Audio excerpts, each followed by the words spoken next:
I'm sitting on the porch of my house with a cup of coffee, watching the sun come up over the neighborhood, and I can't help but think about how quiet everything is right now.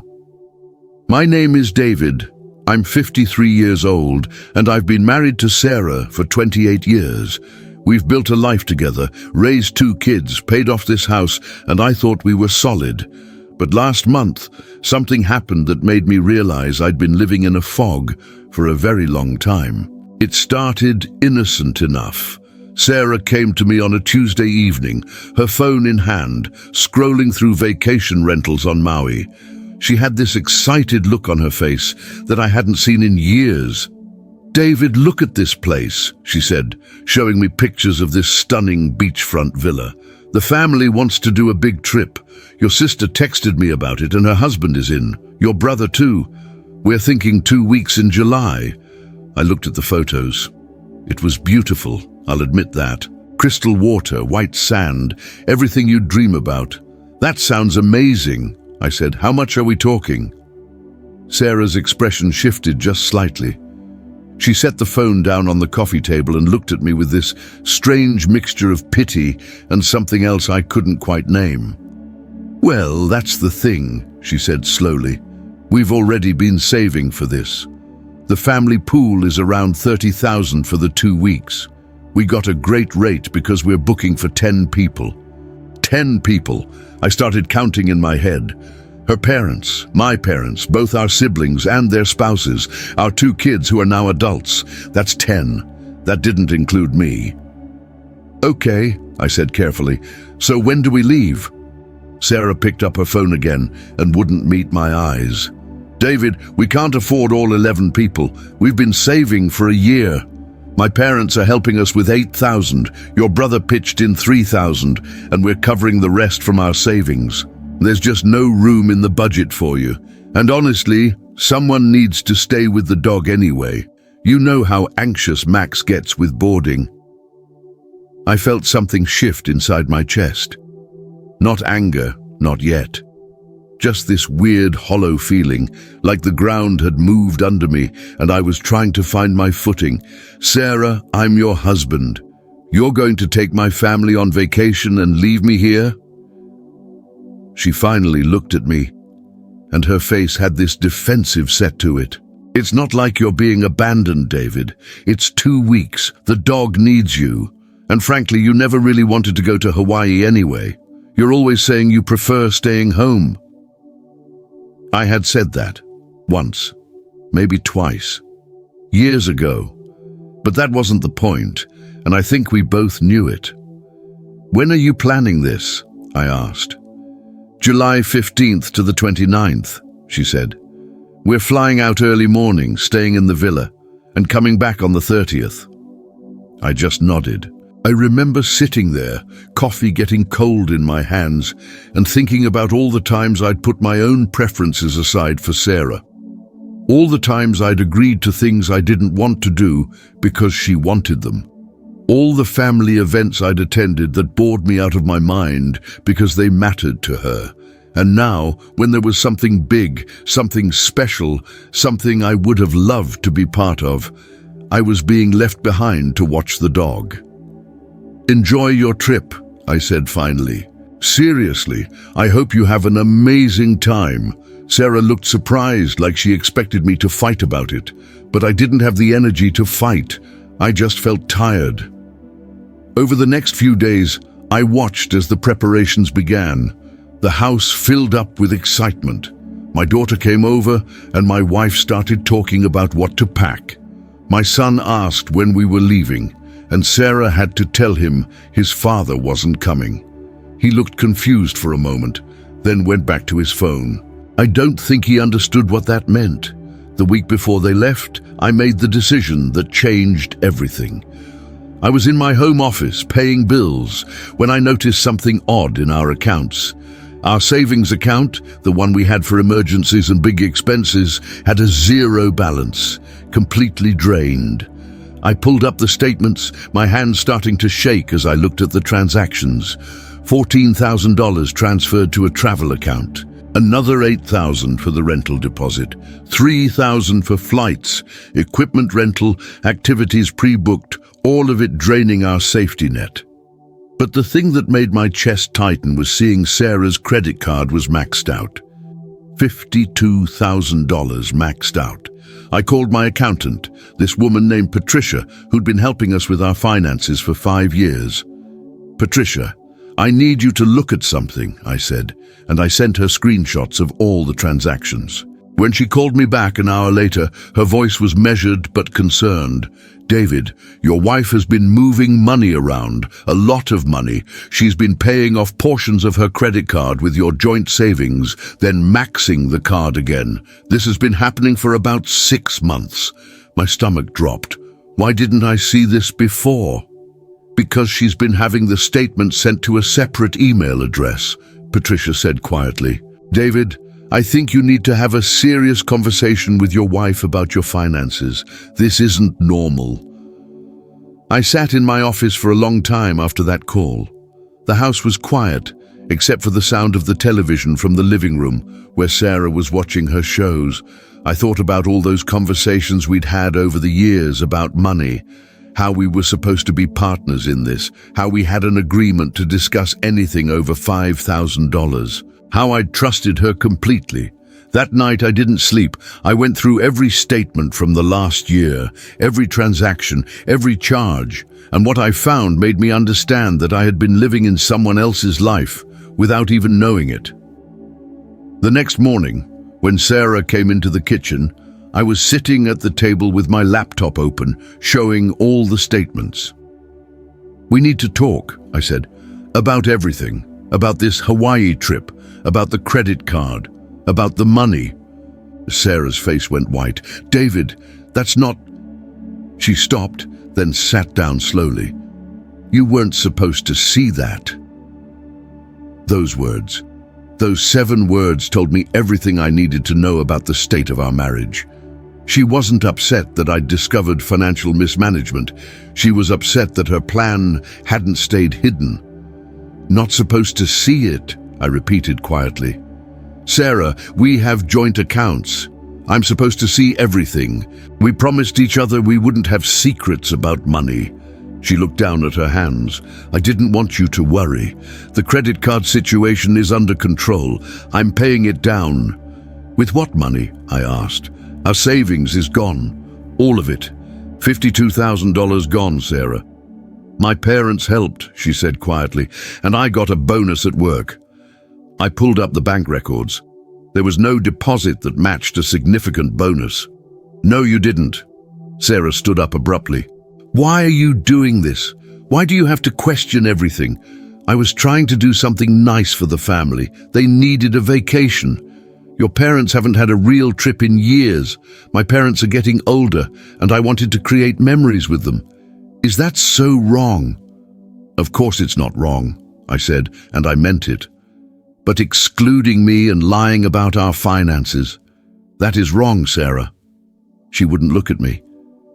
"I knew you'd say no if I told you the real situation, and I wanted to do this." "You knew I'd say no," I repeated. "So you went behind my back, drained our savings, maxed out a credit card, and lied to me about it. And then you were going to leave me here for 2 weeks and never mention any of this." "It's not that dramatic," Sarah said, but her voice was shaking. "It is exactly that dramatic," I said. "Sarah, we're supposed to be partners. This isn't a partnership. A partnership is 2 people making decisions together. This is one person deciding what they want and then doing whatever it takes to make it happen, regardless of the other person." Sarah walked out of the kitchen. I heard her go upstairs and close the bedroom door. I sat there alone with the coffee getting cold again, and I thought about the last 28 years. I thought about all the times I'd compromised, all the times I'd put her needs first, all the times I'd made myself smaller to make her comfortable. 2 days before they were supposed to leave, Sarah came to me with tears in her eyes. "I'm sorry," she said. "I handled this wrong, but please don't make me cancel the trip. The family is counting on me." And you know what the worst part was? For just a moment, I considered apologizing. I considered telling her to go, to enjoy herself, and that we'd figure it out when she got back. Because that's what I'd been trained to do my entire life. That's who I'd become. But then I thought about Max, my 10-year-old golden retriever, and I thought about me, and I made a choice that would change everything. "Sarah, you're going to Hawaii," I said. "But we're also going to have a real conversation when you get back, and we might need to talk to someone to help us figure out how to move forward, because I don't think I can keep living like this." She cried, but she didn't cancel the trip. The family left on July 15th, and I stayed home with the dog. What happened while they were gone changed my entire perspective on my marriage, my money, and my worth. The first few days after Sarah and her family left were strange. The house felt enormous and empty in a way it never had before. I'd been alone before, of course, but this felt different. This felt intentional. This was me being left behind while the people I loved went somewhere special without me. I walked around the house that first morning, coffee in hand, and I let myself feel everything I'd been pushing down. The hurt, the betrayal, the humiliation of not being important enough to include. My kids hadn't even said goodbye to me properly. They'd been so focused on the trip, on the excitement of it all, that my own son had hugged me at the door like he was saying goodbye for a regular workday, not a 2-week absence. Max followed me from room to room, sensing my mood. He's a good dog. He doesn't understand money or marriage drama or credit card debt. He just knows when his person is sad. I spent that first day mostly sitting on the porch, throwing a ball for him, thinking about what I needed to do. Around 4 in the afternoon, my phone buzzed. It was a picture from Sarah, the whole family at the airport in Maui, the ocean behind them, everyone smiling. She'd sent a message, "Miss you already. Wish you were here." And I stared at that message for a long time. Because she'd lied to get to this moment. She'd excluded me to get here, and now she was wishing I was there. I didn't respond. That night, I called Patricia again. "I need to understand our financial situation completely," I said. "All of it. Everything." Patricia set up a meeting with me for the following Monday. She told me to bring every financial document I could find and to start organizing our accounts. "David," she said, "you need to understand what you're dealing with before you make any decisions about your marriage. Some of this might be innocent misunderstanding. Some of it might not be." I spent the weekend going through paperwork. I found credit cards I didn't know Sarah had. I found loan applications with both our names on them that I'd never signed, though apparently Sarah had forged my signature on several documents. I found evidence of years of financial decisions being made without my input. The scary part wasn't the money. The scary part was realizing how completely I'd checked out, how I'd handed over control and never asked questions, how I'd just trusted completely and never verified anything, and how somehow I'd allowed my wife to believe that was okay. On Monday, Patricia went through everything with me. She laid it out in spreadsheets and charts, showing me exactly what we had, what we owed, and what was in serious jeopardy. "You're not bankrupt," she said finally, "but you're also not as secure as you think you are. And some of these issues need legal attention." I asked her if I needed a lawyer. She looked at me carefully and said, "I think you need to decide first what you want from your marriage. Because depending on the answer to that question, you might need a lawyer, or you might need a marriage counselor, or you might need both. But you need to get clear on what you want before you talk to anyone else." What did I want? I'd spent so much time asking what Sarah wanted, what my kids wanted, what my family wanted, that I genuinely didn't know how to answer that question. So I spent that week thinking about it, while I was alone in the house with Max. I wanted to be included. That was clear. I wanted to be considered important enough to be part of family decisions. I wanted to be trusted with the truth about our finances. I wanted to be a partner, not just a checkbook and a backup plan for the dog. But I also didn't want my marriage to end. Even with everything that had happened, even with the lies and the exclusion, I didn't want to blow up 28 years of my life. So I decided that when Sarah came home, we would have an honest conversation. And if she was willing to work on things, truly work on them, then maybe we could find our way back to something that actually felt like a partnership. On Friday of the first week, Sarah sent me a video from the beach. She was laughing, tanned, holding a drink with an umbrella in it. In the background, I could see my parents dancing with her parents. My brother was playing volleyball with my sister and her husband. My kids were in the water, looking happy and carefree. It was a good trip for everyone. I could see that. I could be glad for them, even though I wasn't there.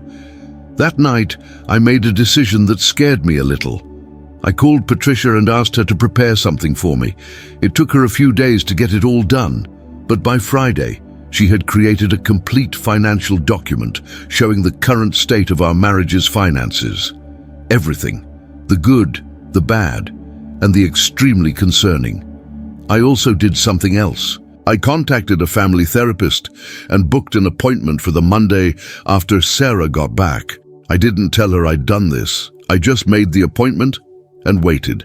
I also made sure to document everything, not because I was planning for divorce, but because I needed to protect myself.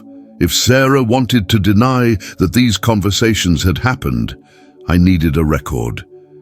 If she wanted to claim I was being unreasonable, I needed evidence of what had actually occurred. By the second week, I'd started to feel something different, not anger anymore, not hurt, but clarity. I realized that I'd spent half my life making myself small, making myself convenient, making myself flexible and accommodating and understanding. And I'd done it so well that my own wife didn't even consider me important enough to include in a family vacation. I wasn't angry at Sarah anymore. I was sad for both of us. Sad that we'd built a marriage where she felt like she needed to lie to me to get what she wanted. Sad that I'd built a life where I didn't even know how to say what I wanted. The night before they were scheduled to fly home, I sat down and wrote something. Not a letter to Sarah, a letter to myself. I wrote about the man I wanted to be, the man I was going to become, the man who said no when he needed to, who asked questions, who paid attention, who didn't just accept whatever came his way. I wrote about the fact that I deserved to be valued, that being accommodating and understanding wasn't the same as being respected, that I could be a good husband and a good man and still demand to be treated with honesty and consideration. I read that letter out loud to Max, which is perhaps the saddest thing that happened during those 2 weeks, but it also felt important, like I was telling someone, anyone, that I was done living half a life. The morning they came home, I was ready. Max was excited, jumping around the house, and I let him out to greet Sarah as they came through the door with their luggage and their tans and their stories from Hawaii. Sarah gave me a hug, and it felt like hugging a stranger. "It was amazing," she said. "I wish you'd been there, but I'm glad we did it. The family memories are just incredible." My kids hugged me and immediately wanted to tell me everything about their trip. The food, the beach, the snorkeling. My daughter showed me pictures on her phone. My son talked about parasailing. They were happy. They'd had a good time. After they'd settled in and unpacked, after the excitement had died down, I looked at Sarah and said, "We need to talk tonight. I've scheduled a family therapist for Monday, and we have an appointment at 4 o'clock. Sarah's face went pale. "A therapist? David, what are you talking about?"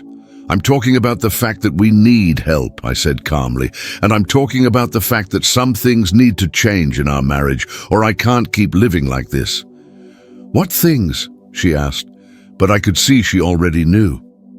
"We'll go over everything on Monday with the therapist," I said. "For tonight, I want you to read this." I handed her a folder with the financial documents Patricia had prepared, the full accounting of our situation. Sarah didn't open it. She just held it and stared at me. "David, what are you doing?" "I'm doing what I should have done years ago," I said. "I'm being honest about what I need. I'm standing up for myself, and I'm giving us a chance to actually become the kind of marriage that works for both of us." That night, Sarah stayed up late, reading through the documents. I could hear her crying in the other room, and I felt sad, but I also felt something else. I felt like I was finally taking back my own life. The therapist's office was painted in soft blues and greens, the kind of calming colors that are supposed to make you feel at ease. I didn't feel at ease. Sarah sat on one end of the couch, I sat on the other, and between us was 28 years of unspoken resentment and broken trust. The therapist's name was Dr. Mitchell, a woman in her 60s with kind eyes and the kind of presence that made you want to tell her everything.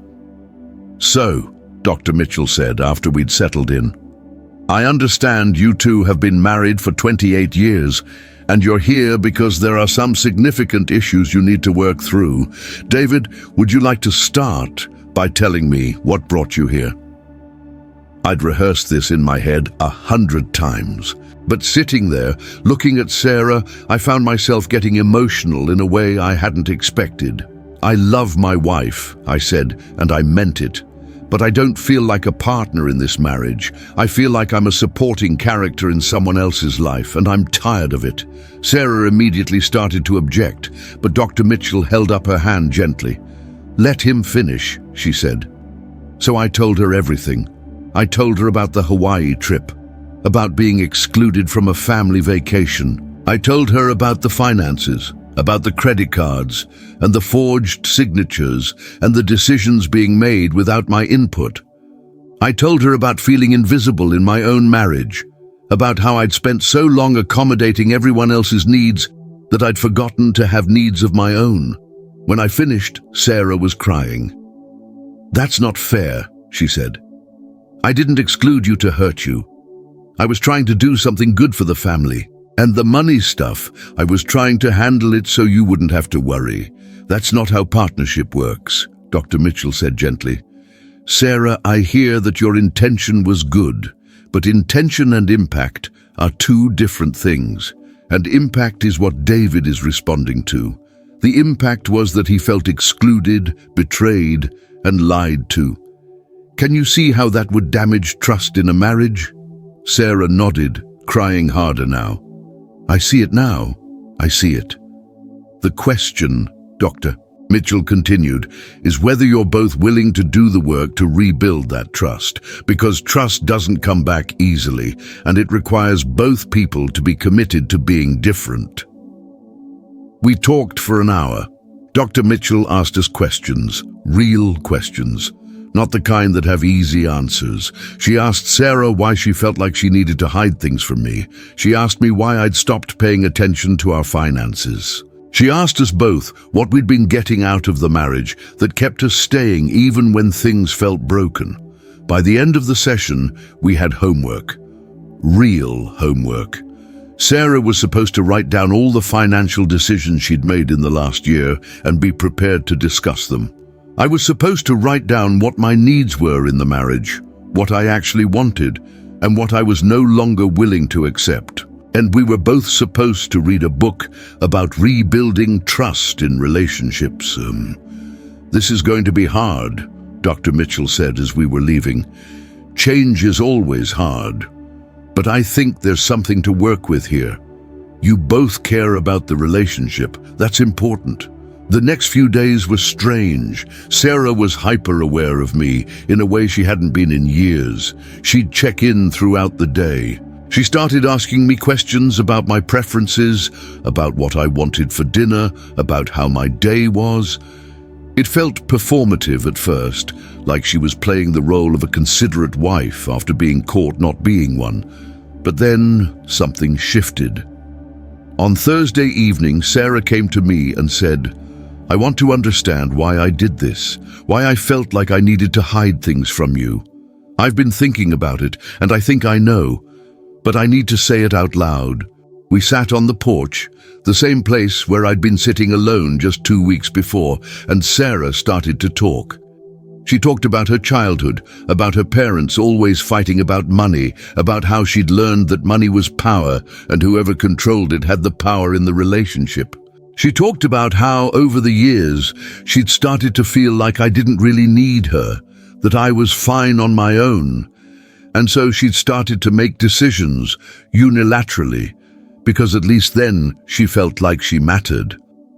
But that doesn't make sense, she said, because hiding things from you and excluding you should have made me feel like I had power, but it just made me feel like I was living a lie. I listened, really listened, and I realized something. Sarah wasn't a villain. She wasn't malicious or evil. She was just a woman who'd been hurt in her own way, who'd developed unhealthy coping mechanisms, and who'd passed those on into our marriage without even realizing it. I want to change, she said, but I don't know how. I don't know how to be different. Neither do I said honestly, but maybe we figure it out together. Over the next week, we had conversations we should have had years ago. We talked about money, really talked about it. We made a new budget together, a real budget where both of us had input and both of us had to agree on major purchases. We set up automatic transfers to accounts so that neither of us could unilaterally drain our savings. We both agreed to be transparent about all financial activity. Sarah paid off her credit card, not from our joint account, but from her own paycheck. It took her 3 months to do it, and during that time, she took on extra shifts at work to make it happen. She didn't ask me to bail her out. She didn't ask me to help. She just did the work. But the financial stuff was actually the easy part.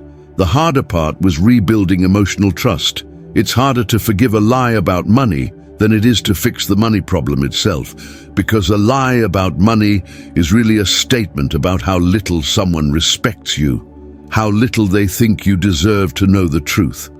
Sarah had to sit with that, and I had to work on not holding it over her head. Because one of the things Dr. Mitchell taught us was that forgiveness isn't about forgetting.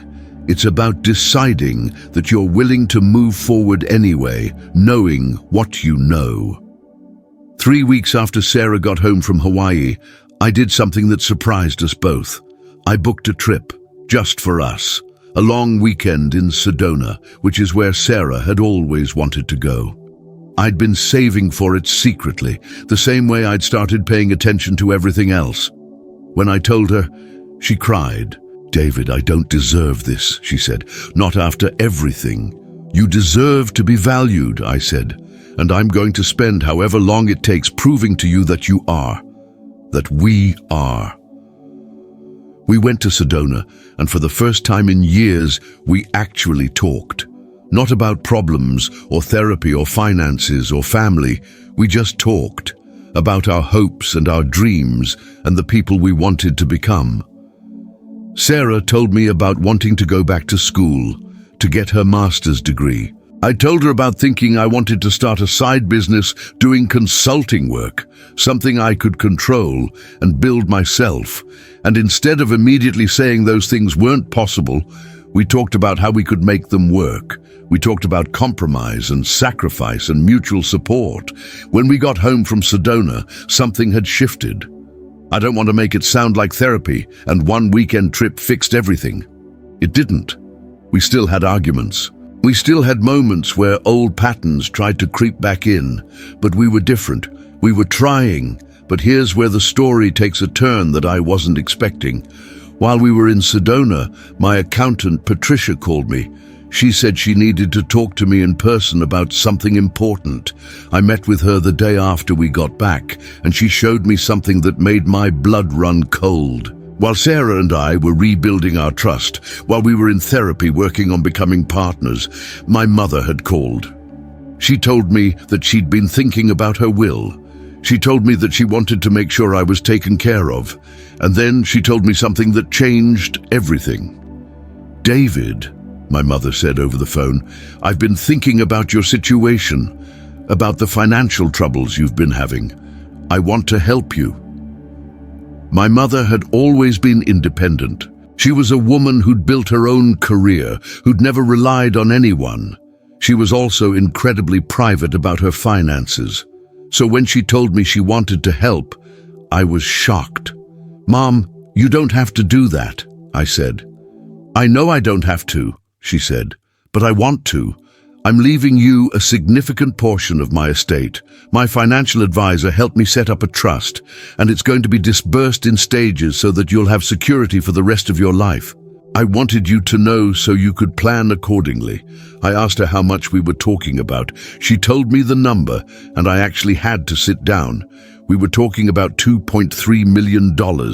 Not all of it at once, but over time, enough to change everything. "Mom, I can't accept this," I said. "You can and you will," she said firmly. "I've worked my entire life to build something. I don't have a lot of family. I have you, and I want to know that you're going to be okay. Let me do this for you." After we hung up, I sat alone for a long time. $2.3 million. It was enough to pay off Sarah's credit card debt, which was now around $40,000. It was enough to set aside a college fund for my grandchildren, even though my kids were already adults. It was enough to buy a second home, to retire early, to do almost anything we wanted. But it was also a test of whether Sarah and I had actually changed. A test of whether she would try to hide money from me again if she knew about it. A test of whether I would use it to hold power over her. I didn't tell Sarah immediately. I sat with it for 2 days. I talked to Patricia about what it meant, what my options were, and what I needed to do to protect both of us and the money. And then I made a decision that I knew would define what happened next in my marriage. I sat Sarah down on a Tuesday evening in our living room. The sun was setting, casting everything in golden light, and I felt like I was standing at a crossroads. Everything I said in the next few minutes would determine whether we actually had a future together, or whether we were just going through the motions of looking like we did. "I need to tell you something," I said, "and I need you to listen without interrupting, because this is important." Sarah nodded, and I could see she was nervous.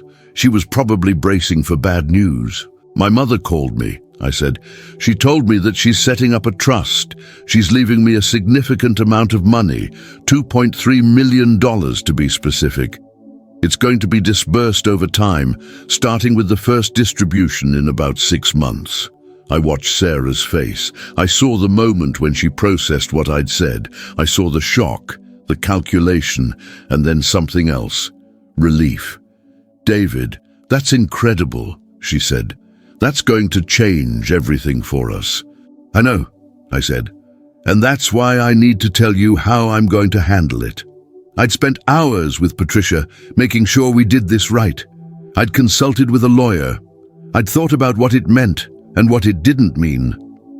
"Half of this money is going into an account with both our names on it," I said. "That's for us, for our future, for retirement, for emergencies, for the life we want to build together." Sarah started to smile. "But the other half," I continued, "is going into a trust that I'm setting up for my kids, and it's going to be in their names, completely separate from both of us. Not because I don't trust you, but because I'm learning that trust is something you build over time, and I need to protect my children's future." Sarah's smile faltered. "What do you mean?" "I mean that I love you," I said, "and I believe that you're trying to change. But I also learned something over the past few weeks. I learned that I need to be responsible for myself, that I need to protect my future, not just hand it over to someone else and hope they take care of it."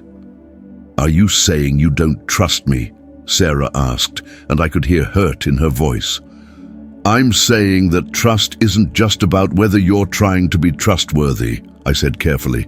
"It's about whether I'm doing everything I need to do to protect myself and the people I love. For 28 years, I didn't do that. I just assumed you had our best interests at heart. And mostly you did, but you also hid things from me.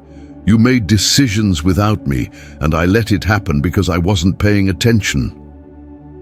Sarah was crying now. "So you're punishing me? By giving your kids money that we could use?" "I'm not punishing you," I said, and I meant it. "I'm protecting us, and I want you to understand why. If I give you access to $2.3 million, we're back to the same dynamic we had before. You have control or I have control, and one of us is vulnerable, but if we split it, if we each have security, then we're actually equal. And equality is the only way a marriage can actually work." Sarah sat back on the couch. "I don't like this," she said. "I know," I said, "but you don't have to like it. You just have to understand that this is what I need." We sat in silence for a long time. I could hear the clock ticking in the other room. I could hear Max snoring on his bed in the corner. I could hear the traffic outside from the street. "If you're putting money in the kids' names," Sarah said finally, "what about my retirement? What about my security?" "You'll have plenty," I said. "The half that goes into our joint account is over $1 million, Sarah. Combined with your own savings and your retirement accounts, you're going to be financially secure for the rest of your life. But you're not going to have a situation where you can control everything while I'm left out. That's the deal." Sarah looked at me for a long moment. "You're different," she said. "I know," I said. "I had to be. I couldn't keep living the way I was living." Over the next few days, Sarah processed what I'd told her. She was angry at first, which I expected. She felt like I was punishing her, like I was using my newfound financial security as a weapon. But Dr. Mitchell helped us work through it in our next session.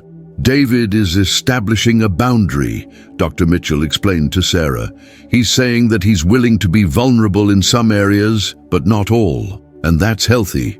A healthy marriage doesn't mean one person gives everything and the other person receives. It means both people are willing to be honest, and both people are willing to protect themselves." "But he's protecting himself from me," Sarah said. "No," Dr. Mitchell said gently. "He's protecting his children from the possibility of financial instability, and he's protecting himself from going back into a pattern where he's dependent on you for his sense of security. Those are two different things." Slowly, Sarah began to understand, and then, gradually, she began to accept it, not because she loved it, but because she understood that this was the price of reconciliation. This was what it meant to rebuild a marriage on honest terms. The first distribution from the trust came through in September, 4 months after Sarah came back from Hawaii. $1.15 million went into our joint account. The rest went into the children's trust. I watched Sarah's face when she saw the number in our account. She started crying. "We could do anything," she whispered. "We could," I said. "What do you want to do?" And that's when things started to shift in a different way. Because suddenly, Sarah wasn't making decisions in secret. She was asking me what I thought. She was saying things like, "I was thinking about going back to school, but I wanted to talk to you about it first." She was checking with me about everything, almost hyper-aware of not making unilateral decisions anymore. I had to actually tell her to stop. "You don't have to ask my permission for everything," I said. "I want you to make your own choices. I just want to know about them, and I want us to make big decisions together." Sarah enrolled in a master's program in business administration. I started my consulting business. We bought a second home in Colorado, a mountain house where we could go and just be together away from all the noise. We took vacations together, actual vacations where we were both invited and both wanted to be there. But here's the thing that surprised me the most. Sarah thrived when she had security. Without the stress of hiding money and lying about finances, she became someone different. Someone happier, someone more genuinely generous, because she wasn't giving from a place of needing to prove something, but from a place of actually wanting to help. 2 years after I decided to stay home with the dog while Sarah went to Hawaii, my marriage wasn't what it was. It was better. It was different. We were different people in a different relationship, one built on honesty and mutual respect instead of resentment and control. My kids never asked why they suddenly had significant money in a trust.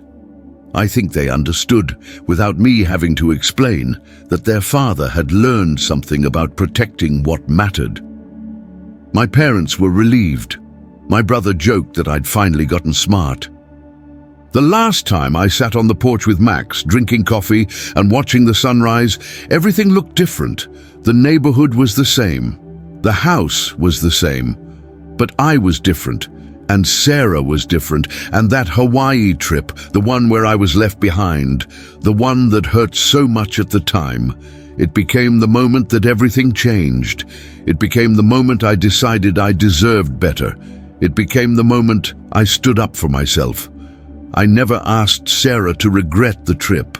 I never asked her to feel bad about it. But I did ask her to understand what it meant about our marriage, and I asked her to be willing to change it. And she did. One evening, about 18 months after everything happened, Sarah and I were sitting together on the porch. Max was older now, moving slower but still happy, and Sarah turned to me and said, "I'm glad you didn't come to Hawaii." I looked at her, surprised. "Because if you had come," she continued, "we would have just kept living the same lie.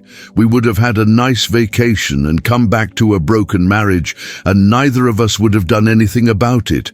But because you stayed home, because you used that time to figure out who you were and what you needed, you gave us a chance to actually fix things." I thought about that, about how sometimes the worst moments are actually gifts. How being left behind, being excluded, being hurt, can sometimes be exactly what you need to wake up and become who you're supposed to be. "I love you," I said to Sarah. "I love you too," she said. "I love who you became, and I love who I'm becoming with you." We sat there as the sun went down, watching the neighborhood settle into evening.